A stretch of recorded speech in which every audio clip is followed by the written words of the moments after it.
Life line है। Medical issue है, industries, domestic life, agriculture, education, science, medical, हर जगह बिजली की आवश्यकता है। सभापति महोदय, 1949 में जब राजस्थान हमारा 47 में इंडिपेंडेंट राजस्थान लाइन आया उसमें एग्जिस्टेंस में, उस समय राजस्थान में बिजली का जनरेशन माननीय सभापति महोदय 13.5 मेगावाट था। It was limited up to princely states, जहाँ पे उनके जगमगाते रहते थे महल वगैरह। और आज 2022 में 23,000 मेगावाट 452 मेगावाट जनरेशन हो रहा है। सभापति महोदय, मैं आपको बताना चाहूँगा 2009 में, इससे पूर्व कांग्रेस सरकार बनी, उस समय टोटल जनरेशन 6,000 मेगावाट था, जो पूरा 50 साल का। उस समय माननीय मुख्यमंत्री अशोक गहलोत सुपर क्रिटिकल हमारे पावर स्टेशंस लाए, सूरतगढ़ में, छपड़ा में। और सभापति महोदय, अलग से Rajasthan is the only state जिसके पास अपनी कोल माइंस है। सौभाग्य से मुझे ऊर्जा मंत्री होने का उस समय वक्त मिला। It took 1 year. पूरे इंडिया में सिर्फ राजस्थान ऐसी स्टेट है जिसके पास अपनी कोयले की खानें, परसा कांटे हमारे छत्तीसगढ़ में माइंस है, और उनसे हमारे सुपर क्रिटिकल कारखाने थे, उनको बिजली, हमारे कोल मिल रहा था, बिजली सफिशिएंट आ रही। सभापति महोदय, हमारे वर्तमान में राजस्थान के अंदर 2 सुपर क्रिटिकल ऑलरेडी सूरतगढ़ में है, 1500 मेगावाट जनरेशन हो रहा है। हमारे अलग से 1500 मेगावाट 1320 अलग से उनका जनरेशन है सूरतगढ़ में। केटी पे 1240 है। छपड़ा में 2 सुपर क्रिटिकल हैं सभापति महोदय। और अलग से हमारे आरएपीपी में 1180 मेगावाट है। सोलर में सभापति महोदय, आज a day will come when there will be no coal, no gas, no petrol. उस समय सिर्फ जो डिफेंड करेगा दुनिया को, वो करेगा सोलर जनरेशन। नवादा अमेरिका के बाद में सेकंड जो कंसंट्रेशन ऑफ द सनरेज है 5.2 स्क्वायर पर फीट, वो है जैसलमेर। और अकेला जैसलमेर पूरे भारत को बिजली दे सकता है, solar energy. A day will come like this, सब खत्म हो जाए। सोलर में आज कितना बड़ा, आज बड़ला जो हमारा सोलर पार्क है, जिसका अपना जनरेशन टेंटेटिवली 2245 मेगावाट है, वो वर्ल्ड में सबसे बड़ा सोलर पार्क हमारे फलोदी में, जोधपुर में, हमारे इंफ्रास्ट्रक्चर बहुत शानदार तरीके से बन रहे हैं। और सोलर में सभापति महोदय, हमारा जनरेशन है उसके अंदर करीब 19,000 मेगावाट हमारा उसके अंदर इंस्टॉलेशन हो रहा है सोलर के अंदर। विंड के अंदर, सोलर में कंट्री में राजस्थान नंबर 1 है सभापति महोदय सोलर जनरेशन में। और विंड के अंदर हमारा जनरेशन सभापति महोदय करीब 4,500 मेगावाट, जो हम तीसरे नंबर पे आते हैं वर्ल्ड में। ओवरऑल सभापति महोदय, जो जनरेशन ऑफ पावर है, America is number 1, China is number 2, और रशिया के बाद इंडिया का नंबर। जो जनरेशन सेक्टर के अंदर, और राजस्थान अपने इसमें ऑलरेडी माननीय अशोक गहलोत उसके चीफ मिनिस्टर थे, वो इंफ्रास्ट्रक्चर जो डेवलप हुआ, सोलर पॉलिसी उसी वक्त आई थी सभापति महोदय। और सोलर पॉलिसी आज इतना बूम किया है जो कल्पना के बाहर है। विंड पॉलिसी आई थी उसी समय 2009 में, और उस समय राजस्थान सिरमौर बना।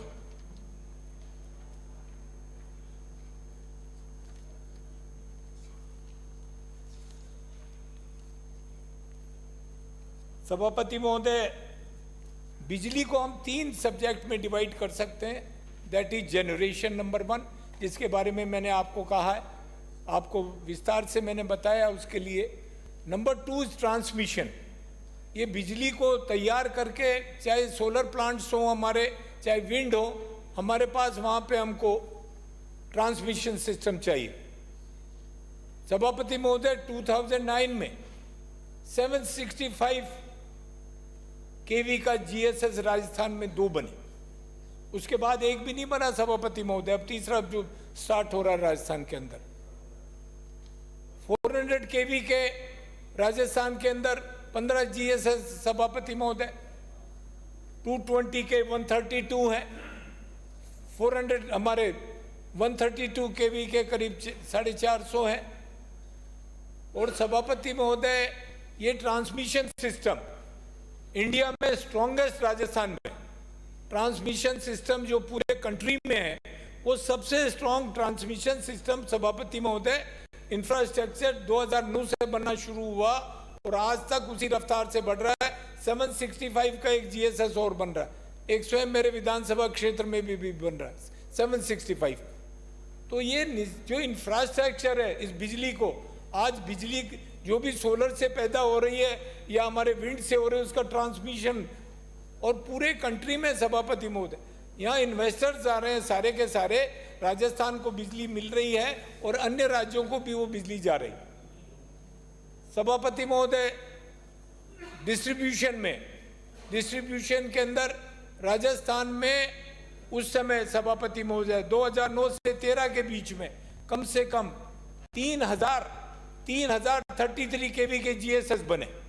That is the system of generation, transmission and the distribution, जो गांव-गांव के अंदर हर पंचायत में, आपके भी सभापति महोदय पिलानी में भी बहुत बने हुए होंगे, खुद एक एक विधानसभा क्षेत्र में। मैं सौभाग्यशाली हूं कि एक एक विधानसभा क्षेत्र को कम से कम 15 जीएसएस 33 के उस वक्त दिए, 3000 बने 9 से 13 के बीच में, और आज 6000 से अधिक 33 केवी की जीएसएस। उससे निश्चित रूप से इंफ्रास्ट्रक्चर बहुत स्ट्रांग हुआ। सभापति महोदय, इंफ्रास्ट्रक्चर को तैयार करने के अंदर सबसे पहले स्टाफ चाहिए। 2009 से 13 के बीच में 25,000 टेक्निकल हेल्पर्स की भर्ती हुई थी, जो आज तक नहीं। 25,000 AEN, JEN, XEN, SC offices खुले, इंफ्रास्ट्रक्चर इतना स्मूथ बना। और मुझे दुख है कि बीच के अंदर उन्हीं जो जीएसएस जो जिनके लिए इन बच्चों को भर्ती किया गया था वो जीएसएस ठेके पे दे दिए गए।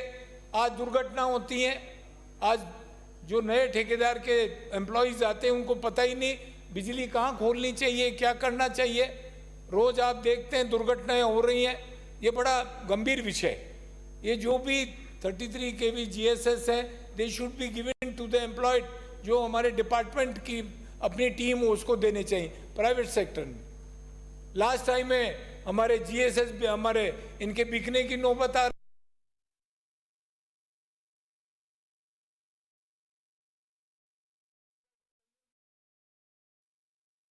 लेकिन मैं समझता हूं कि जो भी डिसीजन हुए वो नहीं लिए गए और आज वो सरकार की मिल्कियत। सभापति महोदय, बिजली का 90,000 करोड़ रुपए का कर्ज, क्योंकि किसान को बेनिफिशियरी, किसान पानी नहीं है सभापति महोदय, खत्म हो गया राजस्थान। और आज सबसे बड़ी समस्या हो गई बिजली के बिल की।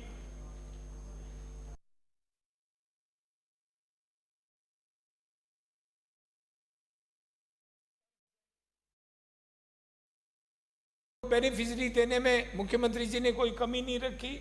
मुख्यमंत्री जी ने, सभापति महोदय, प्रत्येक किसान के बिजली सभापति महोदय जनरेट होती है 3 रुपए 10 पैसे में कारखानों से। किसान को सोनिया जी आई थी, उस वक्त डिक्लेयर किया था, पूरी सरकार में भी जो हमारी थी, इस सरकार में भी 90 पैसे पर यूनिट एग्रीकल्चर का हमारा जो टैरिफ है वो 90 पैसे पर यूनिट, वो बरकरार मुख्यमंत्री जी ने रखी। और हर बिल में जो हमारा एग्रीकल्चर कंज्यूमर 15 लाख है सभापति महोदय, हमारे 1 करोड़ 20 लाख हैं वो है डोमेस्टिक कंज्यूमर। जो 15 लाख जो एग्रीकल्चर के कंज्यूमर हैं सभापति महोदय, उनको हर एक के बिल में साल के 12,000 सरकार डालती है, हर महीने 1,000 डालती। 15,000 करोड़ का भार सभापति महोदय सरकार किसानों के लिए उठा रही। डोमेस्टिक के लिए सभापति महोदय उन्होंने 50 यूनिट तक का बिल फ्री कर दी। 150 से ऊपर जिनका बिल है उन पे 3 रुपए की छूट दे दी। जिनका 300 यूनिट से ज़्यादा है उनको 2 रुपए की छूट दे दी।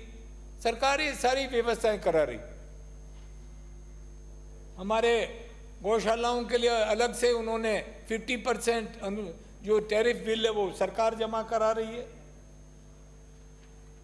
माननीय सभापति महोदय, जो महत्वपूर्ण बात है वो ये है कि जिस तरह से आर्मी, एयरफोर्स, नेवी ये कंट्री के लिए इम्पोर्टेंट सेगमेंट्स है, इम्पोर्टेंट डिपार्टमेंट्स है, ऊर्जा उसी तरह से, क्योंकि कंट्री का डेवलपमेंट बगैर ऊर्जा के नहीं हो।